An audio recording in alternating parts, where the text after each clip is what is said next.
chat how you're feeling today. Good afternoon. Good afternoon, everyone. Good to see, good to hear from you too, Asamu. It's nice to have you all here. Thank you so much for joining. Please let your friends know that the session has started, right? And we'll be going live officially by 3 p.m. So please let them know so they can join as well. Nice to have you. Welcome back. Welcome to the session. My name is Towoje Sudun Odede, and I work at Leap Africa. I have my colleagues on the call. I have Catherine Busari, program coordinator. I have Bashir Omar. I have our tech team on the call, Teresa and Lanre. I have Esther on the call as well. And we're getting ready to receive our speaker very soon. So please do well to let your friends know that they can join the session now. All right. Thank you and welcome. Thanks for joining.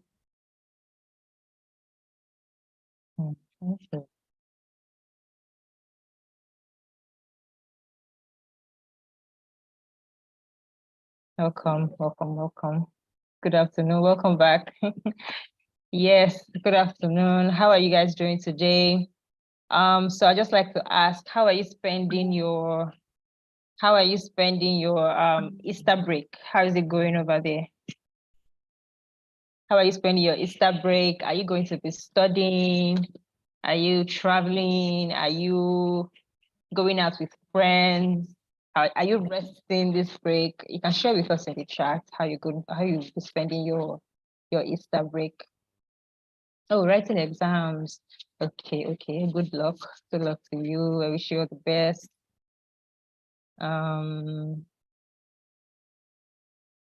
Writing exams. Okay.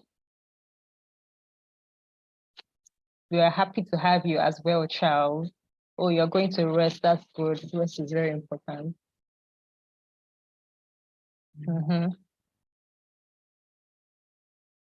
Thank you. Going to be studying. Exams are coming up soon.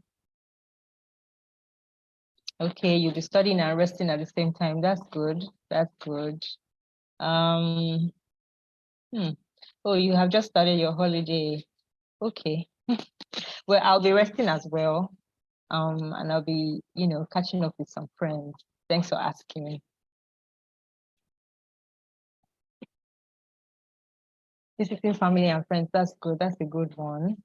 Yeah, so please leave more comments in the chat. I'd like to know how you'll be spending your Easter break, working on your thesis. Okay, that's good.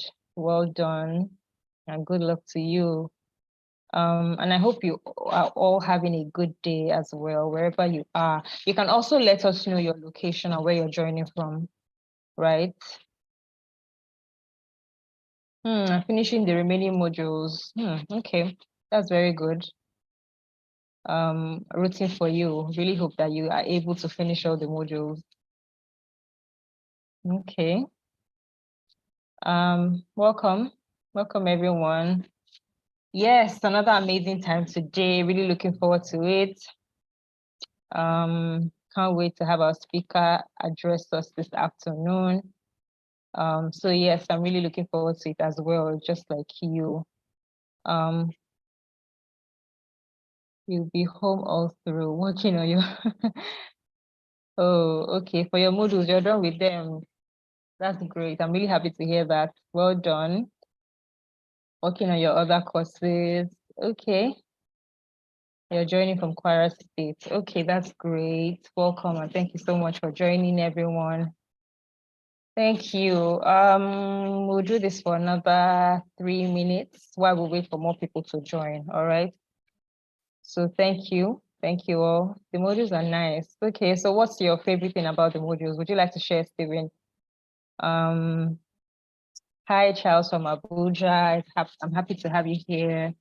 Welcome from Benue State, Jeremiah, Plateau State. Thank you for joining.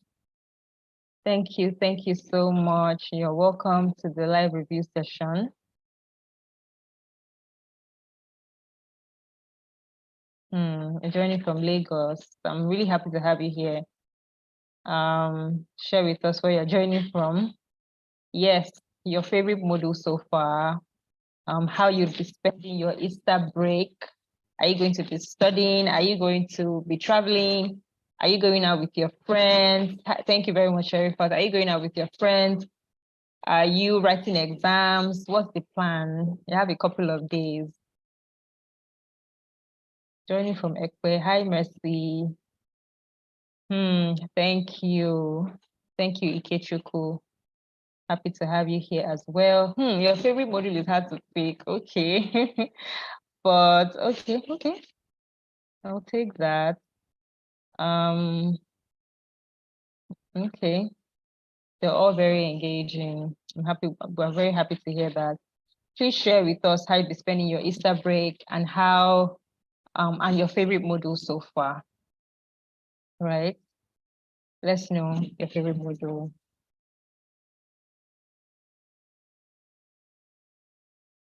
Hi, thank God. Welcome. Yes, we're expecting more people. So while we wait for more people, I'd like you to share how you're doing today. Think global, act local. Interesting. I'm happy to hear that. That was a very interesting module too. I found it very interesting as well, right? So thank you for sharing. Others, please share with us. Please share with us your favorite module and how you'll be spending your Easter break.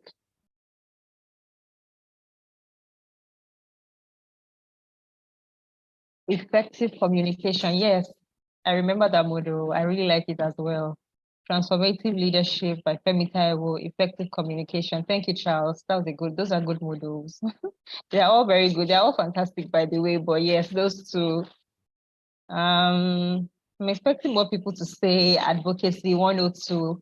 That's a huge favorite on the Telegram group, right? That's a fave on the group. I know that Ahmed Alabi. Okay, so that's the okay, yes. Effective communication, diversity, equity, and inclusion. Okay. Oh, Stephen, you mentioned advocacy earlier. All right. Thank you so much. Please leave the continue to leave your comments, your favorite modules, and how you'll be spending your Easter break. Continue to leave your comments in the chat. We're so happy to get all this feedback, and welcome back again to the Youth Leadership Development Program. All right. So very quickly, I'll be handing over to the program coordinator, Catherine Busari, to introduce our speaker of the day. Catherine, over to you. You have the floor. Thank you. Thank you so much, Tawo. Good afternoon, everyone, and happy holidays. It's Good Friday. I see our special guest is here, so very excited about that. I see that we'll have low numbers on the call today. So if you're in a team and your team members are not here, please reach out to them through Telegram, your WhatsApp groups, and just let them know that we're about to start and that our guest is here. It's good to see us all on the call. I'm very excited to see everyone from different locations and different schools. Love to see your favorite modules, and also just a reminder to say you have the break to catch up. I see some of us are planning to do that already, so very excited about that. So I'll go ahead to introduce our guest for today. Our guest is Crystal Chibu. She's the founder and executive director of the Irede Foundation, which was born out of her personal experience to bring purposeful living to child amputees and their caregivers. Beyond the foundation's primary work of providing prosthetic limbs, Crystal and her team advocate for the full integration of children with disabilities into society. As a successful social entrepreneur, Crystal actively participates in other ventures that inspire society and works with founders and executive directors to scale their enterprises. Crystal's work has not gone unnoticed, and she has multiple awards, and she has been recognized for outstanding contributions to the nonprofit and social enterprise sector. She's also an Acumen Fellow. She's a graduate of biochemistry from the University of Lagos. So if you're a Unilag and you're in the house, you can wave. You can rep your school. She's also married and blessed with 2 kids. Welcome, Crystal. And if you've been interacting with the diversity, tolerance, and inclusion module, this is going to be a favorite one for you. It's good to have you on the call, Crystal. Please welcome Crystal in the chats with an emoji, with some words. Very excited to be here and very excited to welcome you. Over to you, Crystal. Thank you so much for joining us. Thank you so much, Catherine. Thank you to Leap Africa for having me. And I can see my sign language interpreter. So thank you so much, Esther Balogun, for the amazing work that you're doing, ensuring that what I'm going to be talking about today comes home and then we really can appreciate it. So please, can you help me put up my slides? And I will just talk through my slides a bit. However, in the 45 minutes to 1 hour that I have, I'm going to spend a lot of time telling us stories and things that we can remember so that at the end of the day, we understand why it's important to promote accessibility and ensuring that we are building safe spaces, not just for persons with disability, but for every one of us, because it is really crucial and very important. So again, thank you guys for having me. I really do appreciate this opportunity. So I'm going to tell you a little bit about myself. And my story is incomplete without all of the things that we're going to be talking about today. So even in sharing my story with you and telling you about promoting accessibility and building safe spaces, we sure know that this is what my life has been all about. But very quickly, for those that can see my slide, please go back to the first slide. On that first slide, what can you see? You can please drop something in the emoji. And for those that are visually impaired, I'm going to explain what's on the slide by the time we are done. So what does this slide or what does this picture bring to mind for you? Just drop whatever you feel in the chat box. I can see your chat. Okay. Please excuse, there's no interpreter. I think what it is because we are sharing the slides and Esther, you look very far away. Okay, so what I am going to do is, Catherine, I think we should stop sharing the slides so that we can probably project just Esther and myself. And so that for those that need to see the sign language interpreter, it is easier. Please give me one moment. Let me just open the slides on another. Okay. I see a couple of charts. The picture is depicting somebody that is crossing. There's an erosion and a plank. There's a pathway created, accessibility, a link being created, a way maker. Thank you, Emmanuel. Oh, wow, that's bridging the gap. Fantastic. I'm sure Oluwaseun is somewhere on this call. Seun, please help me send my slides, or let me just open it. I think I have access to it myself.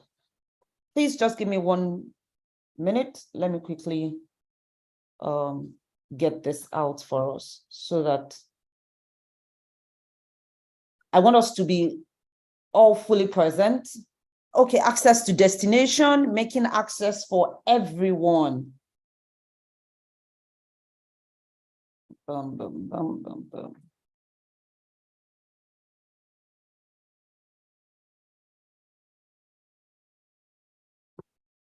Education, or the way access to goals link. Thank you, Seun. Okay, so the first thing that I want to do is I want to tell you about myself and who I am and how and who I've come to be as a result of what this work. My name is Crystal Chibu, and first, I am a person of faith. And I'm going to link this to how my journey has been and why it's very, very important, scaling over obstacles. Thank you very much.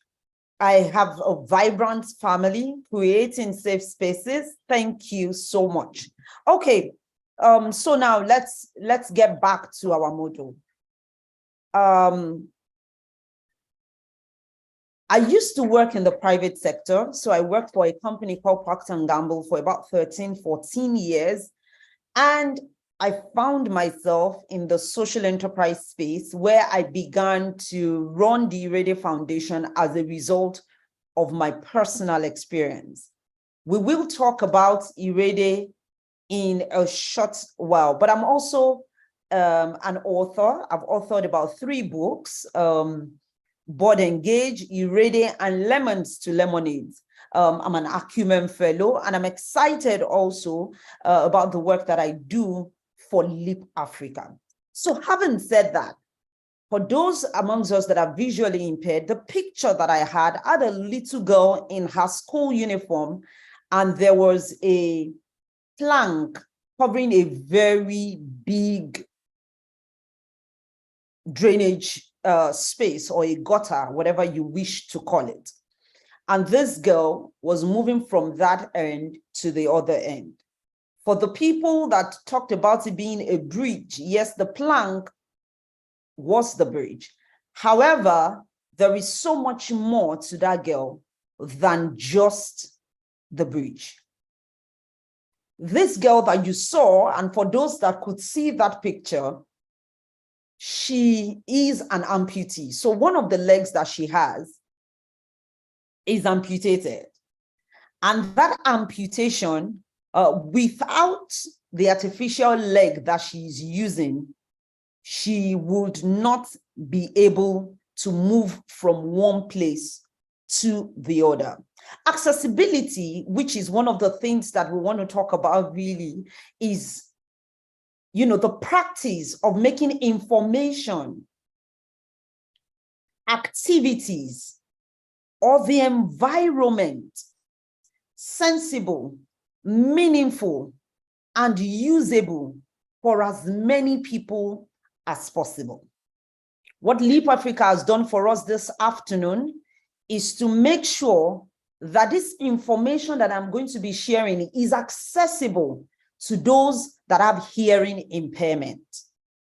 One of the things that my voice is doing is bringing accessibility to those that are visually impaired. So even if they cannot see what I look like, they can hear the things that I am saying, and so they have access to the same information that you have. And so the whole buhaha about accessibility is making sure that information, making sure that activities, making sure that the environments, which is the one that I think we talk about a lot of times, is the building accessible? Can somebody on wheelchair get into the building?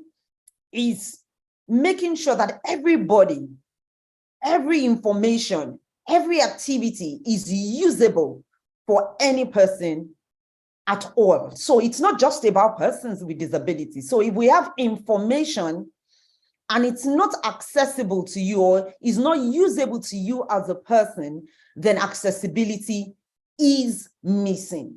However, persons with disabilities are even doubly affected as a result of their disability. So imagine, for instance, that we are having this conversation this afternoon and we don't have a sign language interpreter.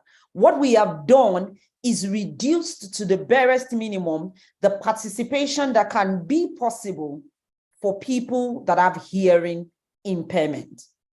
Imagine that this conversation today is just all in pictures and we do not have voice attached to it. What's going to happen is those that have visual impairment are unable to be a part of the conversation. And so about 14 years ago, I gave birth to my daughter, and she had a congenital limb deformity and her leg had to be amputated.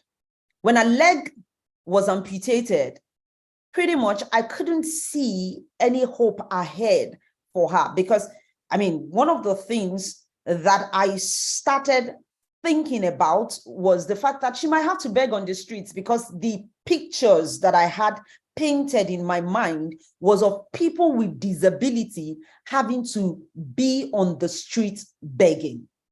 And so as a result of that, somehow I got to know about artificial limbs, and she started using artificial limbs. When she started using the artificial limbs, what then happened is that she started going to school. The story didn't end with her, and what I am telling you in a nutshell is the Irede Foundation story and how it links to accessibility. That girl that you saw on the plank going to school by herself unaided became possible just because she had an artificial leg.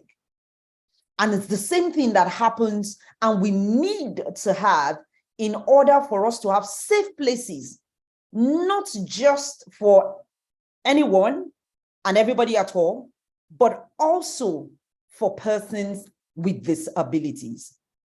So I'm going to go on very quickly to share with us what is important about promoting accessibility. One of the things that I tell people, especially when I'm about to enter, a hospital, a hotel, or places where they have ramps, or even when you think of it, let's think of a mall, a supermarket, and I see that there are no provisions for persons with disabilities. I'm like, the exclusion that we are having in that space is not just for persons with disability alone, but even people without disability. So when we are doing our design and at the back of our minds, we have persons with disabilities in mind. We have taken care of whatever issues or problems we might have along the way. If you have entered the bathrooms or toilets that are for persons with disabilities, and notice, I am not calling them people that are disabled. They are a form of disability or the other, and they are persons with disability. In a lot of instances, you have their thinking faculties in place, you have their hands in place, you have their, they can do every other thing except for probably that thing that they have that disability on.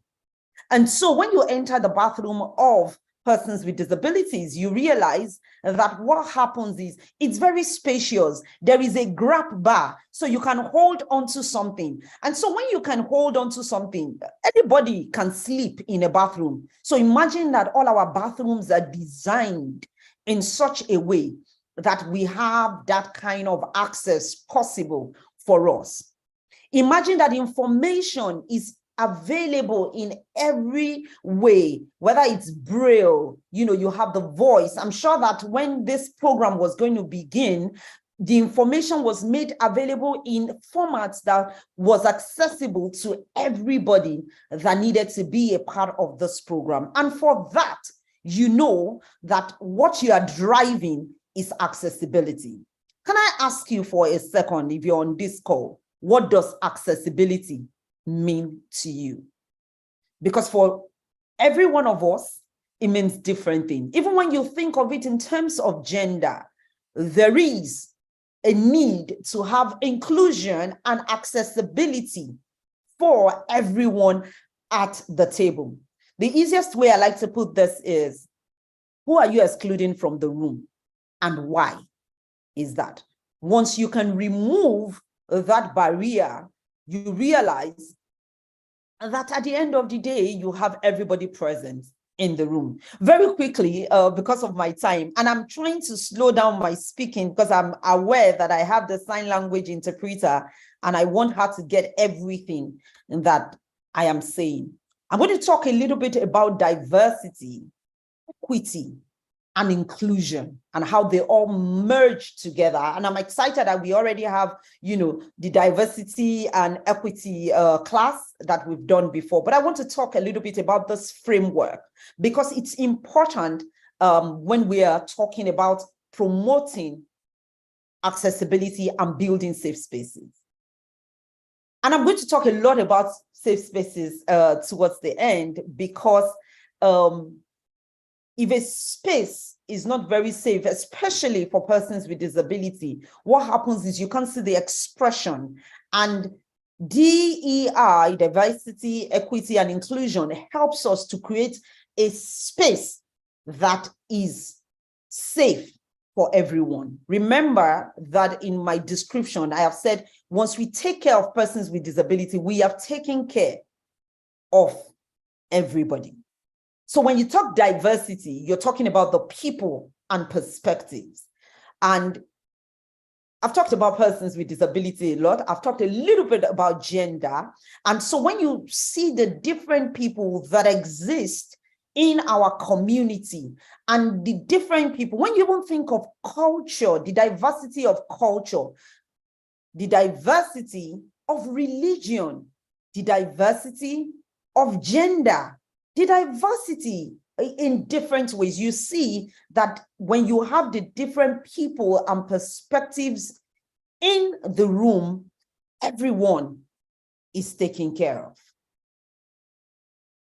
When we talk about equity, we're talking about policies and we're talking about practice and positioning. I've had a couple of people tell me that, especially when I get to the airport and I'm traveling with someone with disability and I'm asking, and they said, no, they said everybody should line up. And my question is that equitable? Yes, there is equality. Everyone is lining up, but is it equitable? Having somebody that is probably on crutches or someone that is visually impaired and using a cane to move around, to find it to be able to move around. And so I'm asking you, as young people on this call this morning, start asking yourself the question, what am I going to do to influence accessibility in all spheres? And also when you now talk of inclusion, which we all like to just, I love that buzzword because it's everywhere and out there. Inclusion starts talking about every voice being heard. Sometimes when you talk of access, is giving access, not just to persons with disabilities, like I said, but people that are coming from a different tribal background or different religious background so that their voices can be heard. So diversity, equity, and inclusion talks about the people, the policy, the voices that need to be present at all times. So I'm going to tell you the Irede story and how today we promote accessibility and we build safe spaces with children. First, our mission and our vision is to ensure that we initiate different actions so that children with disabilities and their caregivers can live limitless and independent lives. And so when you start thinking limitless and independent lives, everything that we are about, be it the education that they are receiving, be it providing them with tools that help them to walk around, be it providing a sign language interpreter, be it, having visual aids that help those that, have hearing impairments, or even making sure that we have recorded voices or transportations that support them. All of these things is what we do so that the children can live limitless and independent lives. The first one that we do is providing artificial limbs. And I tell you about my daughter. I remember that sometimes this school term, when she was in school, her prosthetic limb broke. And so when her prosthetic limb broke, she couldn't go for classes. We had to get her crutches for her to be able to move around. And then she told me, it doesn't make me feel confident moving around with my crutches. I wish that I can just get my prosthetic limb.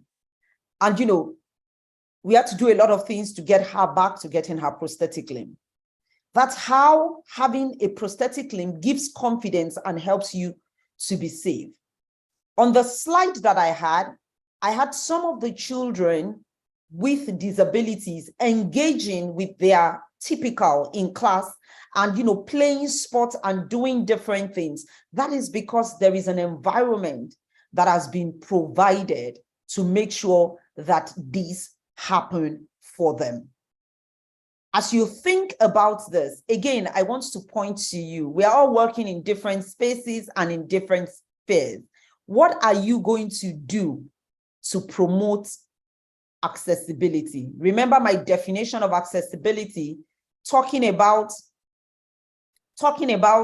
you know, information, talking about transportation, the environment. What is it that you are going to do? Let me tell you guys, one of the simplest things, especially because we are young people and we are mostly on social media. Are you aware that today on social media, when you do a post, there is an alt version of the post that you're doing? So it will probably, when you want to post something on Instagram, it will show you alt text. And I'm not sure about how many of us know exactly what we should be doing with that alt text. For a very long time, all that I used to do is I would copy what it is that I have posted and I would just put it in that alt text.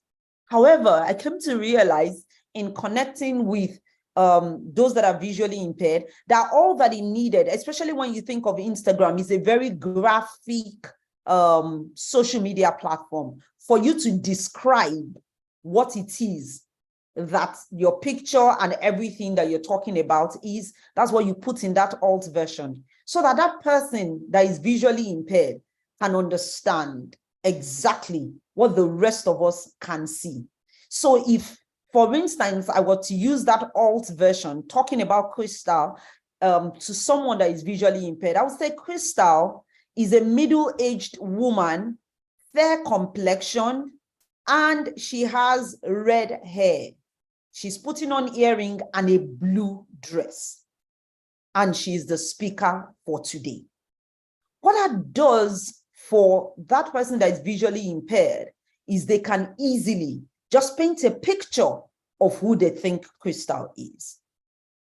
So that's why it's important in everything that we're doing to make sure that we continue to drive this inclusion. Thank you very much. I hear people saying, I will lend out my voice to be an advocate. I will lend out my voice to do this. One of the things that stops us a lot of time is we are thinking that promoting accessibility or driving inclusion requires so much. Sometimes we just need to do little in our space by making sure that we talk about it.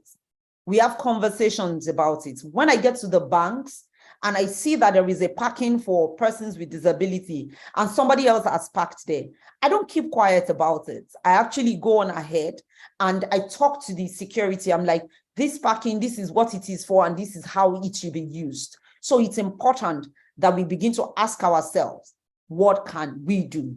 I'm going to share with you 4 major things that I think is important and how you can drive and promote accessibility, especially as a young person. The first thing is, and somebody, took it out, use your voice. Use your voice. We're learning so many things today. We're on social media. Put things out there for persons with a disability to drive accessibility. Put out the information. Don't keep quiet. Keeping quiet is not just, when you shut your mouth. When you see the things that you need to do or explain through and you're not doing it, then you're not promoting accessibility. The second thing that we want to encourage you to do in order for you to drive and promote accessibility is don't pity anybody with disability. I usually will ask this question: if we have a 10-story building and that 10-story building has staircases all the way, and through the staircases, we have somebody with wheelchair, what are you going to do? And there is no lift. Are we going to carry the person all the way through on the lift? That is what a couple of us resort to. But the question for every time you get into a space should be, how do I remove the barrier for that person with disability? How do I remove the barrier for that person who cannot understand that language? How do I remove the barrier? And so for every time when our focus is removing of barrier, what you're doing is you are creating a safe space automatically, where persons with disability or persons that are not even, on the same plane is, for instance, I am Yoruba, and I know that my name does not give that away because I have an Igbo name. However, I am very Yoruba. So imagine me getting to Enugu State, for instance, and everybody is speaking Igbo to me. I am not going to fit in. There's nothing they are saying that's going to be accessible to me. So the question is, if one person will just, decide to remove that barrier and speak in English, I will understand it. And finally, what I want to say to you today is be the change. And I know that you might say, Crystal, but I am so much in my little space. How do I be the change where I am? Irede Foundation did not start by giving 361 limbs to child amputee. We started by giving just one artificial limb. We gave one artificial limb. One artificial limb gave birth to 2. And today we have given over 361 limbs to child amputees. Do your math. 1.5 million naira by 361. That is a lot. So where you are, you can be that change that you're requiring to be. So I'm going to keep quiet now, and I will take your questions, and I hope that I have all the answers to your questions. If I don't have the answer, I think Catherine and so we just are here to help us answer the questions. Okay, so this is me waiting for your questions now. Thank you for your time.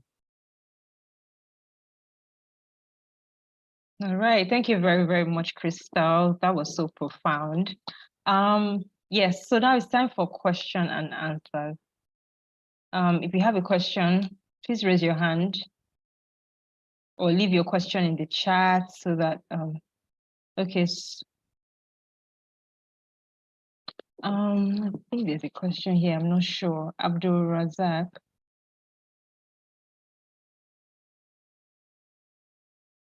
Abdul Razak, I think you asked the question, but I'm not very clear.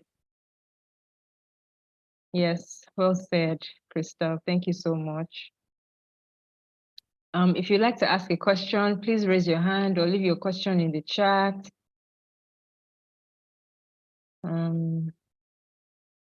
So we have a question in the Q&A section. Oh, okay. So someone is asking, how can one break through barriers in advocacy projects when there's no audience to affirm your proposal from stakeholders? From Friday Okore. I'll take it again. How can one break through barriers in advocacy projects when there's no audience to affirm your proposal to stakeholders? Thank you so much. I think one of the key things that we have an advantage of in today's world is social media. Trust me, nobody 10 years ago, going on 11 years ago right now, when I started the Irede Foundation, was willing to listen to the noise that I had to make. In fact, it was after sharing my story, now I think she's about 29 years or so. She was 18 at the time. She reached out to me and said, I want to share my story with you because now I'm 18. My parents cannot stop me from sharing my story with you. So the way I will go about it is I'll share it on my social media platform. That voice, nobody can take it from me. I will share it, talk about it. And before you know it, and we're in the age where hashtags reign now, before you know it, everybody starts to hear about it. The only reason Irede Foundation is out there today and people can think of disability and think of reaching out to us is because we shared our story. It's because I stood out and said I was going to share my story. Today is no longer my story. I mean, my colleague Oluwaseun is here on this call today. And one of the things, I mean, this is the first time we have our annual awareness work happening in 60 locations, and the advocacy work is happening in those 60 locations across the globe. Guess what? I did not grant any TV or radio interviews. All these things today are done by colleagues and friends of the foundation across the globe. But there was a time when I was the only one sharing my story. So I would encourage you to say, put it out there. Put it out there, and then before you know it, we'll pick it up. I hope that answered you.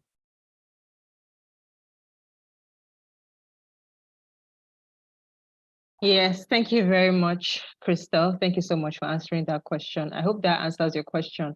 Okay, so there's another question here. Someone says, what's the relationship between feminism and equity? So this person would like to know the relationship between feminism and equity. I'll answer it, but today we're talking about access, but I'll tell you a little bit about what I think. When I think of equity, like I said, I think of it in terms of policy. I think of it in terms of putting systems and processes in place that ensures that the person that needs the kind of access that they need have it and they are taken care of. Feminism, however, is linked more to gender and the things, that are the rights of someone as a female gender. So my question or my submission will be that if I want to drive this, then I need to ensure if it's going to be equitable for it to be added into a policy, into a system, into a process, wherever it is, whether it's an organization or whatever, ensuring that as the feminine gender, you have the access that you need to what you want. For a very long time, if you think about it, women did not have access to funds. If you even think of it in Africa, especially in Nigeria, it's difficult for a woman to say they want to go and rent a house. I've heard situations of saying if you're not married, the landlords might not give you a house. So pretty much is ensuring, when I think of equity, is making sure that we have the right kind of policies and processes in place that supports women that are not married, that supports women with disabilities, that supports them to get access to the same thing that their counterpart would have gotten access to. And that for me would be equity. All right, thank you very much, Crystal. We have another question here from Sherifat. She's asking, what were your challenges when you started the organization and how did you deal with them? Thank you very much, Sherifat. There are challenges that are there when I started, and they are still there, and they continue to be there.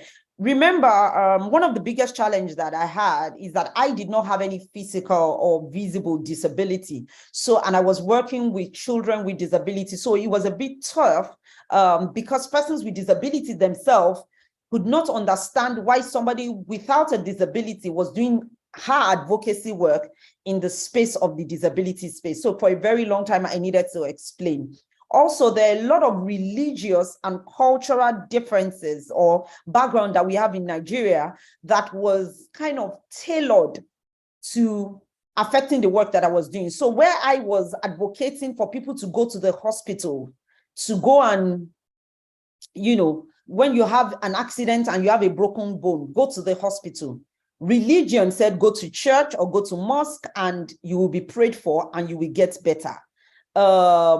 Culture said, there are bone setters that do a better job than the hospital. Why are you going to the hospital? You should go to the bone setter. So these are some of the barriers that I faced and I am still facing. Those that we've been able to surmount, it's like the first one that the first person talked about, asking how do you showcase your work and talk about the work that you're doing when it's not the, in quotes, sexy thing. There are things that a lot of people are talking about. We're talking about education. We're talking about gender-based violence and, sexual and gender-based violence.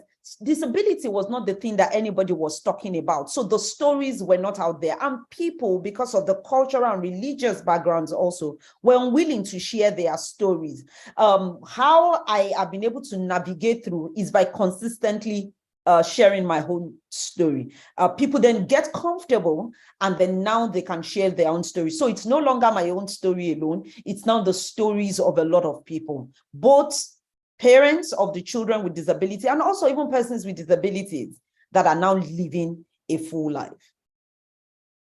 All right. Thank you so much, Crystal. I think we have about 2 more questions. We'll take 1 or 2 more because of our time. So Musa is asking, in a case where there is no space allocated for persons with disabilities, do I need to protest or campaign about it? What is the exact thing I need to do? Thank you. So I also saw another question that is linked to that. Somebody was asking, Charles is asking, how do you deal with integrating persons with disability? I've tweaked the question a bit, in the community, in the country's budget and planning. Currently, we are running a project on budget and planning. Actually, it's called inclusive budgeting, because we realize that one of the biggest issues that we have in the country, and especially for education, is that there's an educational budget, but there's no inclusive budgeting to make sure that children with disabilities are catered for in that budget. And as a result of that, these children don't have placement. Because the schools sometimes don't accept them because they don't have the right support to give to the children. In the last 2 years, what we have done through a fund that we received was to make sure that we first did a baseline study to understand. And now that we know, we are working with the Disability Commission to ensure that there is planning that goes in. So if you think of it, in Lagos State, for instance, the Office of Disability Affairs, they are beginning to gather data. So we know persons with disabilities, and then they are planned for during the budgeting process. I think that that goes a long way, and we're beginning to make headway in terms of the things that we're doing. So what's the second question? Yes, we have a question from YouTube as well. Catherine, would you like to read that out? Thank you, Towo. I think the question from YouTube actually is very related to the question that Charles had asked about financing. So I'll let you take another question from the Instagram chat. Okay. All right. Thank you. So someone is asking, how do I relate with or help people with disability without making them feel pitied? I believe they are quite sensitive to that. So that basically this person is trying to ask how to relate with persons with disabilities. Thank you so much, Tunji. The first thing I will tell you with persons with disabilities, relate with them like you relate with yourself. Because the truth is they are persons. And that's why I prefer the word persons with disabilities to being disabled. So the way you will relate with your friend is the way you will relate with them. And pity is if only, that is pity.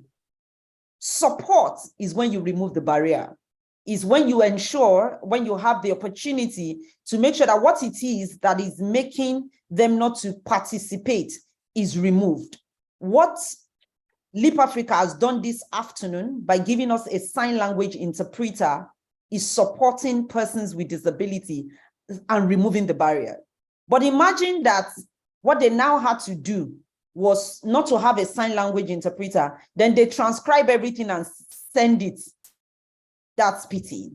So if you think about it, first, make sure that you remove the barrier. In the case of where somebody is on wheelchair, if there is a ramp, they might not be needing your help. They will just as well know what they need to do. If somebody that is visually impaired has a screen reader, they don't, everything that information you have access to, they have access to it. And that's why we were talking, the definition of accessibility is access to information, the environment. So if you think of it, the different kind of disabilities, if somebody that is a person with albinism, and we all have or know people with albinism around us, if they have a UV umbrella, they can go on the walk with you in the sun, and they will not have any barriers at all. And that way they can be included. So just think of it, relate with them as a human being, and then secondly, just remove barriers for them. They will feel supported rather than pitied. That's correct. Thank you very much, Crystal. One last question. Okay, so Iyondajimo is asking that, is there a platform that we can use to report issues related to disability in Nigeria? That is such an amazing question. That today I don't know of any. Feels to me like that is something that somebody should be taking up to work on. I don't know of any.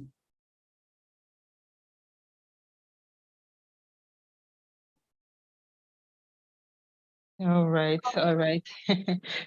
All right. I'd like to chime in there just very quickly to speak to what your dad asked. Just like Crystal said, very fantastic question. And one thing that happens after the interaction, the live review sessions, and your training on the LMS is that you get to create your own projects. So that could be your project, Iyondajimo.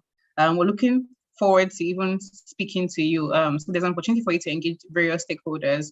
I was just sharing in the comments that for us to have Esther on the program, we engage with the Joint National Association of Persons with Disabilities in Nigeria, that's JONOPID, and also a few other organizations that work with persons with disabilities.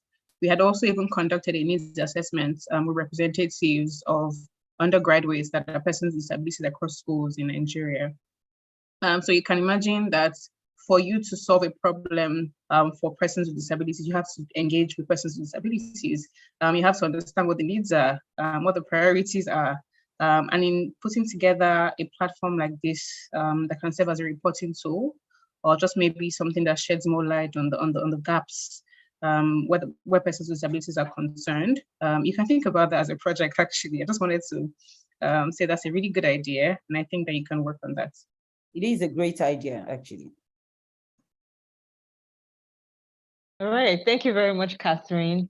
And thank you so much, Crystal, for this amazing session. I don't know if we would like to take one more question. Yeah, I'm seeing a couple of questions